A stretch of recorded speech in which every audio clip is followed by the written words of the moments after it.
L'hommage solennel de la Côte d'Ivoire aux victimes des attentats de Grand Bassam, cérémonie en présence du chef de l'État, Alassane Ouattara. Enfin, une foule pour acclamer Jésus-Christ lors de son entrée à Jérusalem.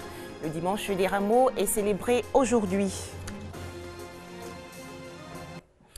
Madame, Monsieur, bonsoir et bienvenue. Une semaine après les attentats de Grand Bassam, la Côte d'Ivoire organise aujourd'hui un hommage national aux 19 morts et 33 blessés. Une cérémonie au stade de Grand Bassam et en présence du couple présidentiel ivoirien. Au menu, des libations, prières et messages de compassion. Le président de la République, Alassane Ouattara, a fait un don de 15 millions de francs CFA pour exprimer son soutien aux familles endeuillées. Toute la Côte d'Ivoire mobilisée donc aujourd'hui pour soutenir les personnes touchées par les attentats djihadistes du 13 mars dernier. Je vous propose d'écouter la ministre de la Solidarité, de la Cohésion sociale et de l'indemnisation des victimes, Mariatou Koné. Citoyens de plusieurs nationalités, sans distinction de race, d'ethnie, de religion, de profession ou de classe sociale, ont subi la terreur de ceux qui sont venus semer la mort.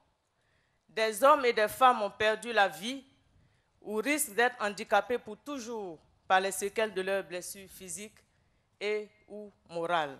Mesdames et messieurs, Son Excellence, Monsieur le Président de la République, fait un don au chef traditionnel, au roi chef traditionnel et coutumier, la somme de 5 millions de francs CFA. Au chef religieux chrétien, la somme de 3 millions de francs CFA. Au chef religieux musulman, la somme de 3 millions de francs CFA. Aux forces de défense et de sécurité qui maintiennent l'ordre ici, la somme de 2 millions de francs CFA. Aux femmes venues nombreuses, la somme de 1 million de francs. Et aux jeunes, la somme de 1 million de francs, ce qui fait un total de 15 millions de francs offerts par le président de la République.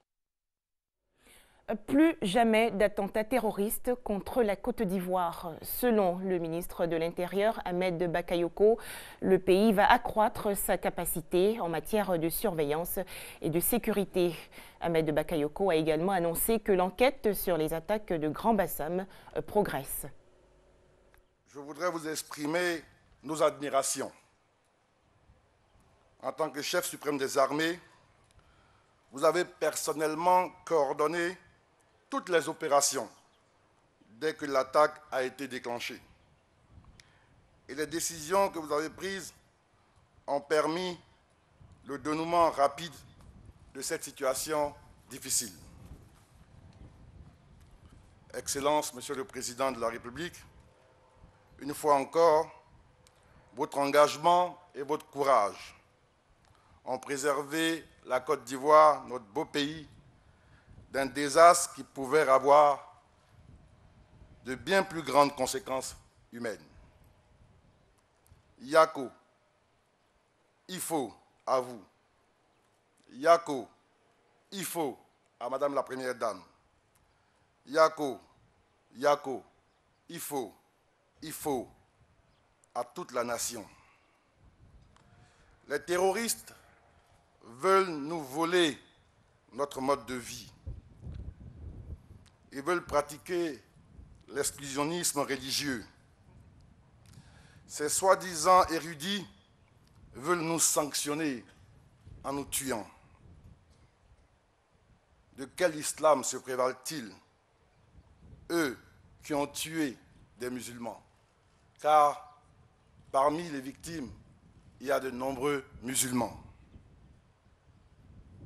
Eux qui méprisent la vie humaine. Ce sont des terroristes, ce sont des criminels qui sont mus par le trafic des armes, le trafic de drogue et de tout trafic en tout genre. Quand on les appelle terroristes, ils se réjouissent parce qu'en fait, ils savent qu'ils sont mus par le gain de l'argent. Ce sont des vulgaires criminels. C'est notre joie de vivre ensemble qu'ils ont voulu détruire. C'est notre diversité qu'ils ont voulu compromettre. C'est notre ouverture au monde qu'ils ont tenté de remettre en cause.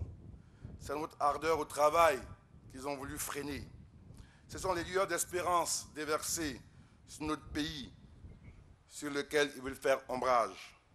C'est la construction d'une nation solide et unie qu'ils remettent en cause.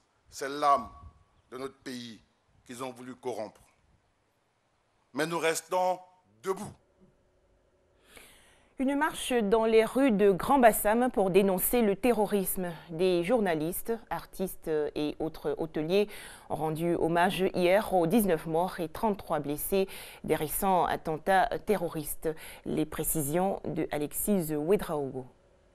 Une marée humaine, unie et solidaire, marchant d'un même pas. Devant elle, les chefs coutumiers de Bassam pour ouvrir la voie et purifier la terre souillée par le sang. Ce samedi, Grand Bassam a pleuré ses morts, mais surtout crié à la vie. Hommes de culture, ministres, femmes, jeunes, vieux, sans distinction de religion ou de parti politique, ils sont venus dire non au terrorisme avec des appels à tenir ferme. Je voudrais m'adresser à ceux qui ont commis cet acte criminel. Et je voudrais leur dire, moi aussi je suis musulman, moi aussi j'ai lu le Coran.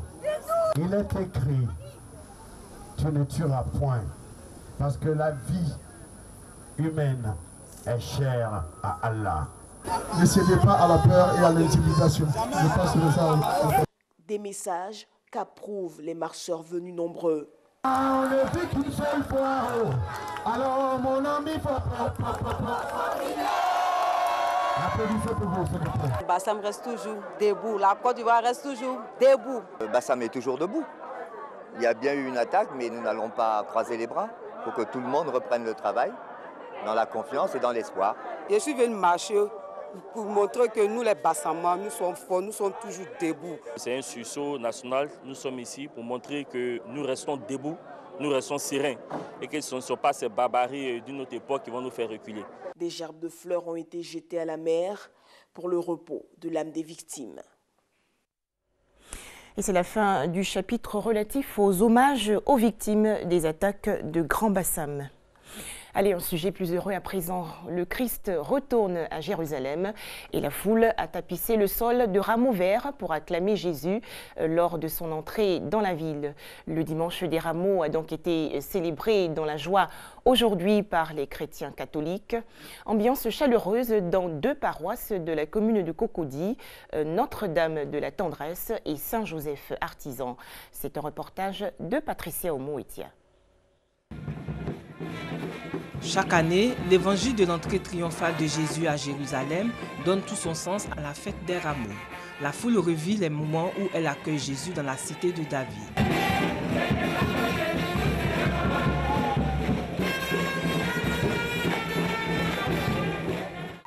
Il acclame aux accents de « Béni soit celui qui vient au nom du Seigneur » et de « Hosanna », un cri de triomphe, mais aussi de joie et de confiance pour les fidèles. La parole nous enseigne que Jésus est rentré à Jérusalem. Et donc, à l'image de Jésus, nous sommes venus manifester cette fête des rameaux, exprimer, n'est-ce pas, d'attachement à notre Seigneur, lui dire aux uns aux autres qu'on est tout cœur et que nous sommes prêts à suivre ses pas, à marcher dans la parole, à marcher selon ses enseignements. C'est aujourd'hui que la passion de Jésus qui commence et on serait lundi, la semaine sainte jusqu'à sa mort. C'est pour témoigner ce qui lui est arrivé que nous sommes là aujourd'hui. L'entrée dans Jérusalem est un moment émouvant de la vie de Jésus. C'est un moment de triomphe qui se situe peu de temps avant sa mise à mort, indique le curé de la paroisse Saint-Joseph Artisan de Bonoumet. C'est une fête importante pour nous parce que le Christ entre à Jérusalem pour s'offrir sa passion et sa mort pour le salut du genre humain. À travers lui, donc, nous sommes invités, nous aussi, à nous dépouiller de quelque chose, à mourir à quelque chose, au péché, pour ressusciter donc un homme nouveau. Le dimanche des Rameaux est le dernier dimanche avant Pâques et il ouvre donc la semaine sainte. Et en France, pour commémorer la Passion, la tunique dans laquelle le Christ aurait vécu ces derniers instants avant sa crucifixion sera exceptionnellement exposée au public à partir du Vendredi Saint. Mais avant, la sainte robe de Jésus a fait l'objet d'un travail de restauration. Regardez. L'endroit doit impérativement rester confidentiel et sécurisé, car ces deux restauratrices du patrimoine ont une mission un peu particulière, recoudre une tunique qui, selon l'Église, serait l'habit que portait le Christ juste avant sa mort. Mon fils me dit, est-ce que tu fais le signe de croix à chaque fois que tu touches la tunique? Bon, non, je ne fais pas le signe de croix à chaque fois que je touche la tunique. C'est comme un chirurgien qui aurait éventuellement à opérer à cœur ouvert son enfant. Il serait bien sûr très touché, mais en même temps, il se positionnerait en tant que professionnel avec des gestes professionnels. Au XIXe siècle, la vingtaine de fragments de la tunique avaient été rassemblés et recousus sur un support de satin blanc, mais ils s'étaient beaucoup dégradés avec le temps. Il a donc été décidé de placer les fragments sur un nouveau support, d'un marron à peine plus clair que la tunique. Au total, il aura fallu près d'1 mois et demi pour simplement découdre puis recoudre ces fragments. On va maintenir les fragments sur le nouveau support qui a été teint à la couleur souhaitée, en utilisant un fil de soie aussi fin qu'un cheveu, en utilisant des aiguilles courbes qui sont utilisées dans la chirurgie des yeux, donc qui sont extrêmement fines, donc qui ne vont pas causer de dégradation, qui ne vont pas écarter les fibres de la laine d'origine.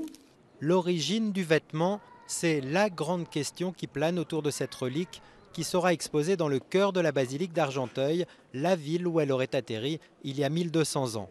Résus sanguin du même type que celui du linceul du Christ, pollen identique à ceux de Jérusalem. Pour l'Église, les preuves d'authenticité relevées sur la tunique ne manquent pas, sauf qu'une datation au carbone 14 fait remonter l'étoffe au VIe siècle. Elle a été faite de manière tout à fait sérieuse, je crois, mais ne prend peut-être pas en compte aussi la spécificité du vêtement, c'est-à-dire un vêtement qui a été très pollué. Il a été emmuré pendant 2 siècles dans le monastère d'Argenteuil au contact de moisissures. Il a été enterré pendant plus d'1 an dans un cimetière à la Révolution au contact de matières organiques en décomposition. Et ça peut tout à fait rajeunir l'âge de la tunique. Authentique ou pas, l'Église espère que cette ostension sera un succès. 150 000 pèlerins sont attendus pour 17 jours de vénération à partir du Vendredi Saint. La dernière fois que le public avait pu voir la tunique, c'était en 1984. L'Égypte revoit à la hausse le bilan de l'attaque ayant visé hier ses forces de police dans le Sinaï. 15 policiers ont été tués dans l'assaut revendiqué par le groupe État islamique. Un premier bilan enregistrait 13 policiers morts. Drame en Catalogne, dans le nord de l'Espagne. 14 personnes ont trouvé la mort et 43 autres ont été blessées dans un accident d'autocar. Le véhicule transportait des étudiants de diverses nationalités. Et c'est la fin de cette édition, mais avant de se quitter, rappelons que la nation ivoirienne a honoré aujourd'hui la mémoire des victimes des attentats du 13 mars dernier. Il y avait beaucoup d'émotions au stade de Grand Bassam. Une cérémonie en présence, bien sûr, du chef de l'État, Alassane Ouattara. Merci de nous avoir suivis.